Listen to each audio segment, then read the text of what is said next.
কংগ্ৰেছৰ লিষ্টখনত তাত অকল বাপেকৰ পুতেক আৰু জীয়েকসকলে আছে। এখন লিষ্ট বুলিও ক'ব পাৰে বা উত্তৰাধিকাৰীৰ তালিকা বুলিও ক'ব পাৰে। মই লিষ্ট বুলি নকওঁ, মই এখন উত্তৰাধিকাৰীৰ তালিকা বুলি ক'ম।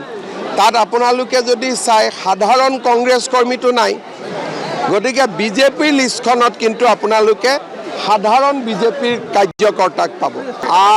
কংগ্ৰেছৰ লিষ্টখন মই ওলোৱাৰ আপোনালোকে পোৱাৰ আগতে গুৱাহাটীৰ এজন সম্পাদকলৈকে মই পঠাই দিছিলোঁ যে এইখন লিষ্ট, কাৰণ মোৰো তাতে ট্ৰেক আছে, মই ট্ৰেক এটা মেইনটেইন কৰোঁ আৰু তেওঁলোকৰ লিষ্টখনত নতুনত্বও নাই, খালি পৰিয়ালতন্ত্ৰই সোমাই আছে। যদি বিহুৰ আগতে নিৰ্বাচন হ'ব লাগে তেনেহ'লে 20 মাৰ্চৰ আগতে ঘোষণা হ'বই লাগিব।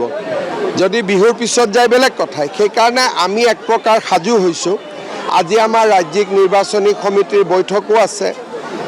ৰাভা যৌথ সংগ্ৰাম সমিতিৰ লগত আমাৰ মিত্ৰতা হৈ গ'ল। বড়োলেণ্ড পিপুলছ ফ্ৰণ্টৰ লগতো আজি আমাৰ মিত্ৰতা চূড়ান্ত হোৱাৰ সম্ভাৱনা আছে। AGPৰ লগতো মই ভাবোঁ অহা এদিন দুদিনত মিত্ৰতা সম্পূৰ্ণ হ'ব। এইটো কথা নিশ্চিত যে গণ পৰিষদ দলৰ লগত আমাৰ মিত্ৰতা থাকিব আৰু কেইখনমান আসন আমি গণ পৰিষদক দিবই লাগিব।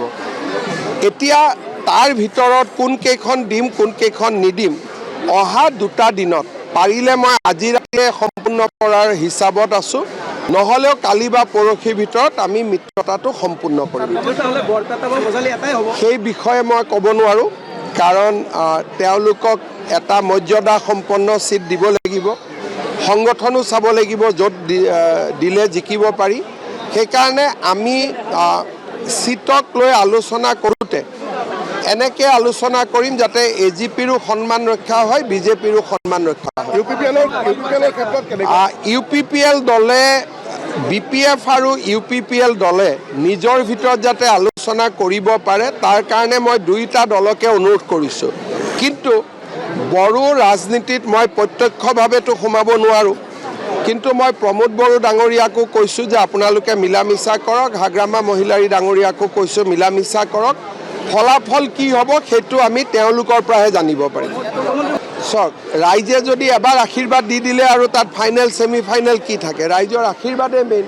গতিকে অহাকালিৰ পৰা যাত্ৰা আৰু আৰম্ভ হ'ব, 9 তাৰিখলৈকে চলিব, 16 তাৰিখৰ পৰা আৰু চলিব। মাজত এইকেইদিন প্ৰধানমন্ত্ৰী ডাঙৰীয়া আৰু গৃহমন্ত্ৰী আহিব। এইকেইটা দিন আমি 10 তাৰিখে অৰুণোদয় হিতাধিকাৰীলৈকে পুঁজি হস্তান্তৰ হ'ব।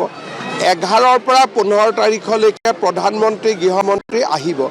15ৰ পিছত আমি আৰু জন আশীৰ্বাদ যাত্ৰা কৰিম।